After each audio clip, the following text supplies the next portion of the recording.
Bismillahirrahmanirrahim. Assalamualaikum warahmatullahi wabarakatuh. Alhamdulillah wassalatu wassalamu ala Rasulillah wa ala alihi wa sahbihi wa mawalah. Allahumma salli ala sayyidina Muhammad wa ala ali sayyidina Muhammad. Bapak Ibu jamaah Masjid Al-Hikmah rahimakumullah.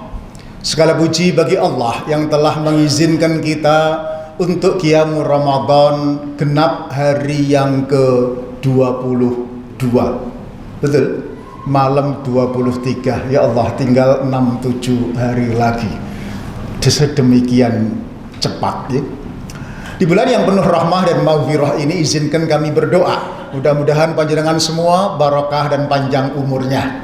Sehat semuanya. Barakah dan berlimpah rezekinya, salih dan salihah anak cucunya, dan semoga segera lunas hutang-hutangnya. Kok paling panjang sepertinya kita ini bisa ditebak ini gitu. Kita senasib, tetapi nggak apa-apa. Pepatah mengatakan hidup tanpa hutang ibarat malam tak berbintang. Begitu. Jamaah rahimakumullah. 15 abad yang lalu Rasulullah meramalkan akan datang suatu zaman, hadisnya agak panjang ya, di mana pada zaman itu kira-kira umat Islam ghutha'un ka ghutha'is saili, seperti untuk, tahu untuk, buih yang diombang-ambingkan oleh gelombang lautan. Saya kira kok hari ini di mana umat Islam terpolarisasi dengan stigma perpecahan. Ada satu aliran namanya Wahabi di pertentangan dengan aliran Sunni. Pendukung presiden atau capres tertentu disebut radikal, sisinya disebut nasional. Masjid pun mulai dipetakan ya, dikasih stigma ataupun dikasih merek. Masjid radikal dan masjid netral. Al-Hikmah bagian mana ya? Saya nggak tahu. Sedihnya banyak umat Islam yang ikut menyanyi dan menari-nari di atas gendang polarisasi yang dimainkan oleh mereka. Betul? Ini yang saya kira kita mesti menerjemahkan peningkatan takwa dalam bentuk keramahan dan kesalehan sosial. Bahwa umat yang bertakwa itu ramah, rahmatan lil alamin, bukan radikal, bukan sangar, bukan merusak.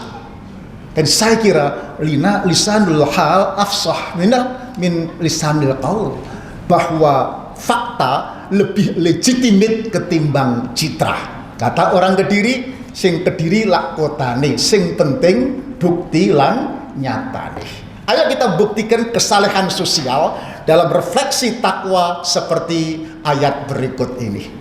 Ali Imran 134. Alladzina yunfiquna fis sarra'i wad dharra wal kadhiminal ghaidha wal 'afina 'anil nas wallahu yuhibbul muhsinin.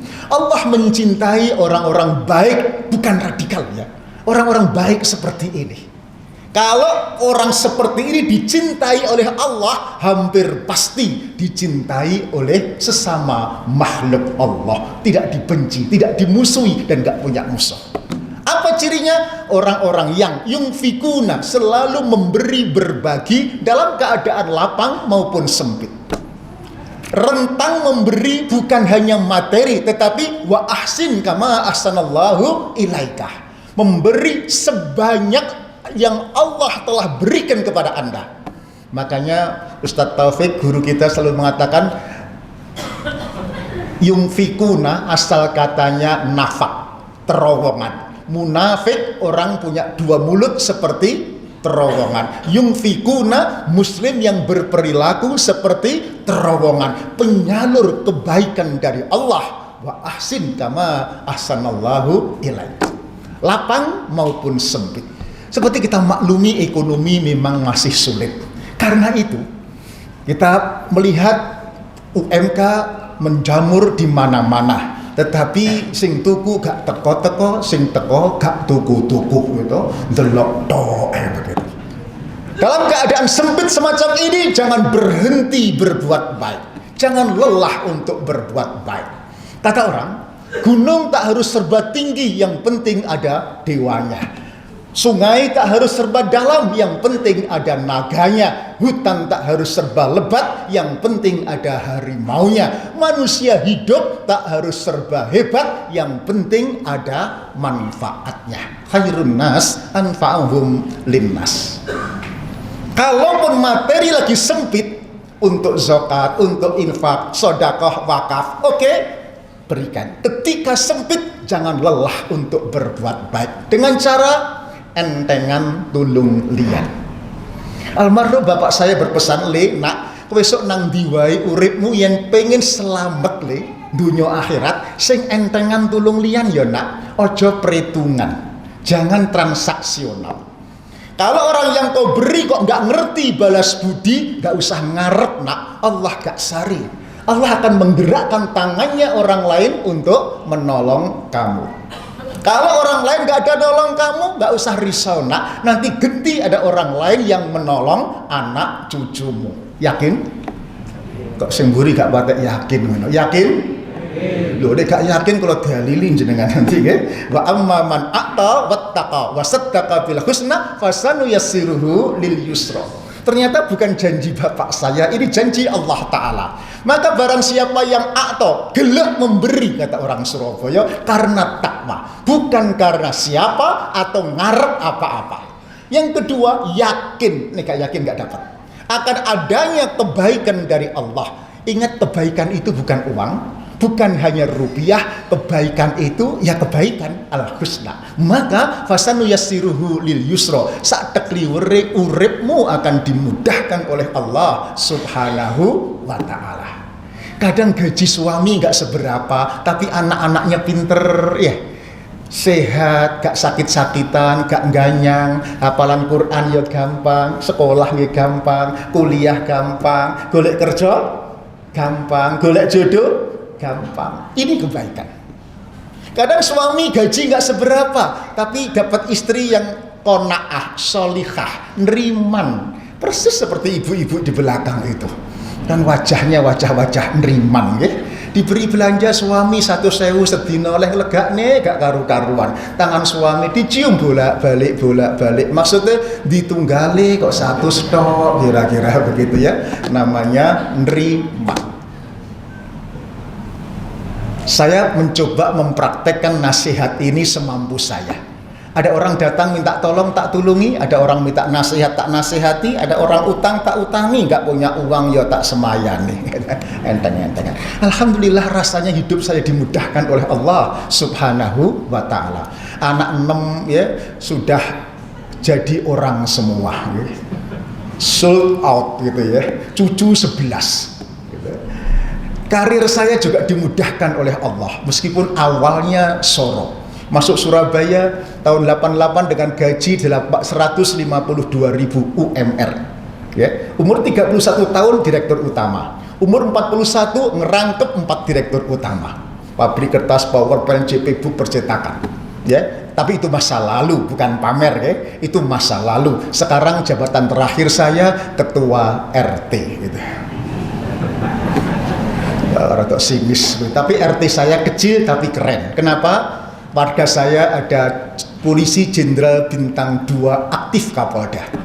Ya. Kemudian ada Wakasal aktif jenderal bintang 3. Anda bisa bayangkan kalau sebuah RT warganya saja jenderal bintang 3, kira-kira Pak RT-nya bintang berapa?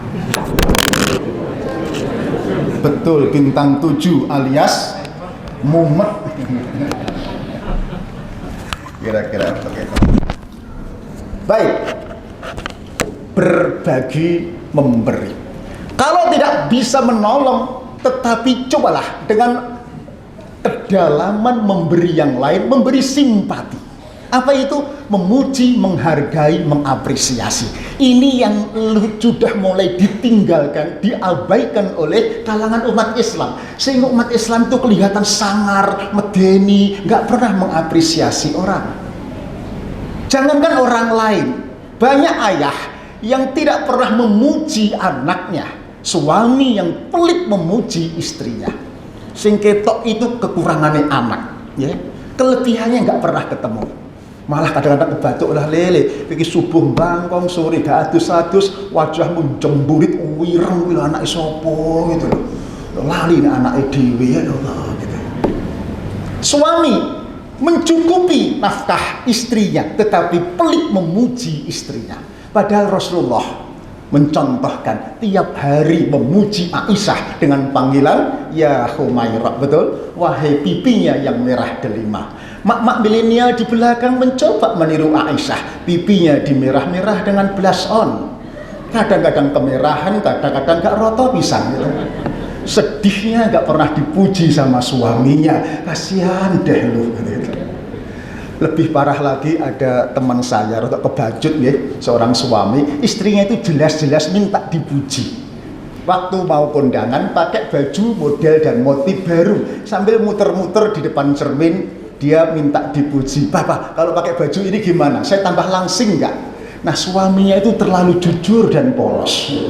Walah mama, kowe iki wis gembrot, pakai maju model motif apapun ya, gembrot. Akhirnya ngambek istrinya, masuk kamar pintu dibanting jedar, tengkurap di tempat tidur, gagal kondangan. Suami ini nggak paham, laki wanita itu kalau sudah tengkurap sulit dilumahkan lagi. Apa sih sulitnya memuji istri? Seperti Rasulullah. Kalau tidak bisa memuji dengan mulut, dengan isyarah, mah pakai jempol. Nah, gitu ya. Meskipun jajannya halah, jajannya ya podai. Untuk sikap semudah ini sulit bagi laki-laki yang memang pelit memuji. Padahal orang Barat pun mengakui giving is receiving. More you give, more you get. Saya coba praktekkan dengan tetangga. Sebagai Pak RT, saya sering diteri. You know diteri? Yeah. Di oleh-oleh, dipunjung lah kira-kira begitu. Kalau ada akikoh, standarnya sate gulai, betul? Tidak hanya berterima kasih, tak WA, tak puji. Bu, sate ini kawet gede, enak, empuk pisan. Gulai yang mantep, gak mampu, kambing sama sekali. Ibu itu membalas, aduh Pak RT, pinternya kalau menyenangkan hati orang lain. Ibu itu kemanapun perginya selalu ingat Pak RT. Bener. Dia pergi ke Lumajang, saya dibelikan pisang tanduk. Dia ke Batu, saya dibelikan jeruk. Pergi ke Sarangan, saya dibelikan kerupuk gitu. Renes napa renes? Modalnya apa? Memuji. Manajemen modern perlu memuji. Lieberman tahun 1997 menulis tentang leadership effectiveness. Kesimpulannya, lead by heart, manage by head. Memimpin itu dengan hati, mengelola dengan akal budi. Apa dengan hati? Pemimpin harus pintar memuji, menghargai anak buahnya. Kalau tidak mau kehilangan anak-anak buah yang pintar dan cerdas sekarang ini. 5 tahun yang lalu Telkom mengundang saya. Anak-anak Telkom yang baru muda itu nggak bisa diseneni, nggak bisa dikandani. Turnovernya 2,5 tahun, ya, diseneni keluar, gajinya tinggi, gak peduli dia, ya. Lalu saya dipanggil untuk konsultan. Tak sampaikan teori ini untuk membuktikan, tolong dicek anak-anak baru Telkom yang engage, yang loyal, yang tidak keluar alasannya apa. Persis alasannya ketemu atasan langsung, supervisor yang piawai memuji, menghargai, mengapresiasi. Nek ngangkon gak langsung ngangkon, dipuji baru diberikan challenging. Dek, kamu itu gak serius saja naik 15%, coba lebih serius lagi, fokus, nanti naik 30%. Itu caranya. Ditanya oleh Dale Carnegie, berapa kali minta dipuji? 65% minta dipuji sekali sehari, 35% minta dipuji 2 kali sehari. Iku bosmu lah gak kerja, iku muji awakmu tok ae. Tapi itulah hasil penelitian. Kalau Anda pelit memuji, jangan salahkan siapa-siapa kalau akan kehilangan anak-anak hebat milenial di kantor ataupun di rumah Anda sendiri. Lebih dalam lagi, memberi empati. Itu resep untuk wal kadhiminal ghaidha, tidak ngamuan, tidak marahan. Empati itu if I were you. Alkisah, zaman Khalifah Umar, ada seorang sahabat yang tiap hari diomeli sama istrinya. Takut KKDRT, kemudian sahabat itu konsultasi di rumah Khalifah Umar yang sederhana. Mau ngetok pintu, nggak jadi. Kenapa? Di dalam rumah Khalifah Umar yang gagah berani, setan saja ketakutan, itu ternyata sama. Umar diomeli sama istrinya. Dan Umar gak membalas, diam, tidak membalas, tidak membantah. Persis seperti bapak-bapak di sini kalau sedang diomelin sama istrinya. Lalu dia balik kanan. Baru beberapa langkah kemudian Umar keluar. Sahabat balik-balik. Kenapa kok nggak jadi ke sini? Iya, Khalifah tadi mau konsultasi. Tentang apa? Istri saya loh, Khalifah, cerewetnya Masya Allah. Loh kok nggak jadi? Malu Khalifah. Loh kenapa kok malu? Loh ternyata Khalifah Umar kok tambah nemen katanya. Wahai sahabat, berilah empati kepada istrimu. Maka kenapa? Empati. If I were you, jika seandainya kamu jadi istri, capek. Istrimu juga manusia, ono capek, ono bete, gimana gak capek? Bangun subuh isah-isah, mari ngono olah-olah, mari ngono umbah-umbah isah-isah, ngeter sekolah, sore jemput sekolah, isah lagi mapan turu mbok gugah, capek lah. Maka berempatilah kepada untuk berikutnya, wal afina anin nas, jangan ngamuan, memberi maaf kepada sesama manusia. Jamaah rahimakumullah. Orang tua kita berpesan, nak, urip sepisan bebrayan ojo podo gelek ngamuan. Nggih. Sing sapa gelek ngamuan biasane budal disian. Nggih. Budal teng pundi? Kuburan, betul. Survei membuktikan laki-laki harapan hidupnya lebih pendek ketimbang wanita. Rata-rata laki-laki Indonesia itu usia 65 tahun, wanita tembus 75 tahun. Buktinya rumah mertua, ibu mertua saya di Sewulan, itu Masjid Basariah sampai pintu gerbang pertama 1 km, sepanjang jalan kanan kiri rondo kabeh.